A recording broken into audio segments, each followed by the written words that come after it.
l'idée d'une intelligence artificielle capable d'en construire d'autres elle-même. Oui, de façon autonome.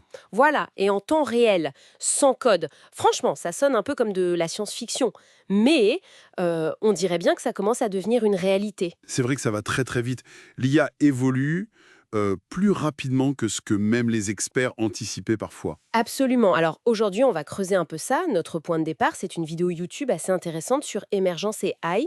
C'est une start-up fondée par des anciens d'IBM, c'est ça? C'est ça, d'anciens chercheurs d'IBM. Et donc l'objectif, c'est de décortiquer un peu leur système, comprendre ce qu'ils appellent l'intelligence récursive, et puis voir comment ça pourrait transformer l'automatisation dans les entreprises. Exactement. Alors, commençons par le début. Comment une IA peut, concrètement, en fabriquer une autre? C'est quoi le mécanisme? Alors, le composant central chez Emergence AI, c'est ce qu'ils nomment l'orchestrateur. Bon, en gros, c'est un moteur logique. Il reçoit une tâche, simple, en langage naturel, Ok. et sa première étape, c'est de vérifier. Il regarde dans une sorte de registre interne s'il a déjà un agent IA, un agent spécialisé pour accomplir cette mission précise. Logique. Et s'il ne trouve rien? Ah, bah c'est là que ça devient vraiment intéressant. Si aucun agent ne correspond, l'orchestrateur, il décide d'en créer un nouveau. Vraiment, à la volée. Il le crée, mais comment? Bah, pour faire ça, il va choisir et utiliser un grand modèle de langage, un modèle pertinent, comme GPT-4 ou Claude 3.7, Lama 3.3. Les grands noms habituels? Voilà. Et une fois que cet agent est créé, il se met au travail. Il exécute la tâche, il évalue son propre résultat et il s'améliore par répétition. C'est un processus qu'ils appellent le self-play. Le self-play, d'accord. L'agent s'entraîne lui-même, en quelque sorte. Exactement. Il s'améliore par la pratique, en continu. Et ça implique une autonomie assez incroyable. Si je comprends bien, plus besoin de configurer des pipelines compliqués à la main, d'importer des bibliothèques. C'est l'idée. Juste un objectif en langage naturel et hop. Mais alors, cette pensée récursive dont il parle, c'est quoi exactement? C'est juste cette boucle de création? C'est un peu plus subtil qu'une simple boucle.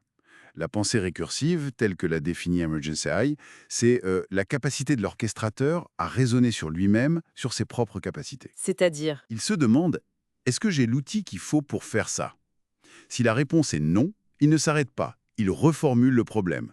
Le nouvel objectif devient créer l'outil qui manque. Ah, d'accord. C'est une sorte de méta-réflexion. C'est ça.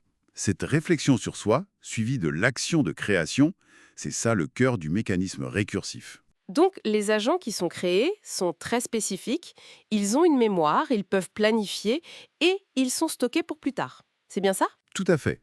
Et le système apprend même à généraliser, à réutiliser, pour éviter d'accumuler des milliers d'agents quasi identiques. Ça optimise l'efficacité globale. Malin. Et où est-ce qu'ils voient les applications concrètes de tout ça?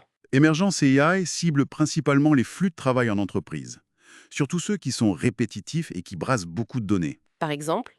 Ils ont testé sur l'automatisation des pipelines ETL, tu sais, ces flux pour extraire, transformer, charger les données. Hmm. C'est crucial en entreprise. Oui, oui, très courant. Mais aussi la migration de données vers le cloud, la transformation de données brutes en insight, la création de tableaux de bord, ou même la classification et la synthèse de textes à très grande échelle. D'accord. Et le PDG Satya Nadella, il insiste sur quoi? Il souligne une différence importante. Hmm. Les grands modèles de langage actuels, bon, ils peuvent générer du code, mais souvent ils ne savent pas bien l'exécuter ou vérifier si le résultat est correct. C'est vrai. Le système d'émergence AI, lui, il veut intégrer tout ça. La génération, l'exécution autonome et la supervision. Le but, c'est pas juste de sortir un bout de code, mais une vraie solution qui fonctionne et qui est vérifiée. Ok, je vois. C'est là qu'est la différence. Parce que des outils comme LangChain, AutoGen de Microsoft ou Crew AI, ils orchestrent des agents, mais des agents qui existent déjà, non? C'est ça. Ils assemblent des briques préexistantes. Tandis qu'Emergence AI fabrique les briques elles-mêmes, dynamiquement, via une interface sans code en plus. On passe du jeu de construction à, ouais, une sorte d'usine qui s'autogère. C'est une bonne image. Et le marché semble prêt pour ça. Gartner prévoit que d'ici fin 2025, 70% des entreprises utiliseront des cadres d'agents IA. 70%! C'est énorme par rapport aux 12% de 2023. Ça montre bien qu'il y a un besoin d'automatisation plus intelligente. Et cette capacité de généralisation dont on parlait, c'est aussi clé. Avec le temps, l'orchestrateur devient meilleur pour combiner, réutiliser les agents, optimiser les ressources Et ça, sans intervention humaine directe pour l'optimisation elle-même. Mais face à une telle autonomie, quid du contrôle? Est-ce qu'il n'y a pas un risque que l'IA crée des trucs imprévus ou difficiles à maîtriser, même avec de la supervision? C'est une préoccupation très légitime, et la plateforme l'adresse. Il y a plusieurs mécanismes de contrôle prévus. Comme quoi? Ben, des accès utilisateurs bien définis, une évaluation continue des agents, de leur performance, de leur conformité, et surtout, des points de validation humaine obligatoires à des étapes critiques. Ah, la boucle humaine reste présente. Absolument. La supervision humaine reste un pilier.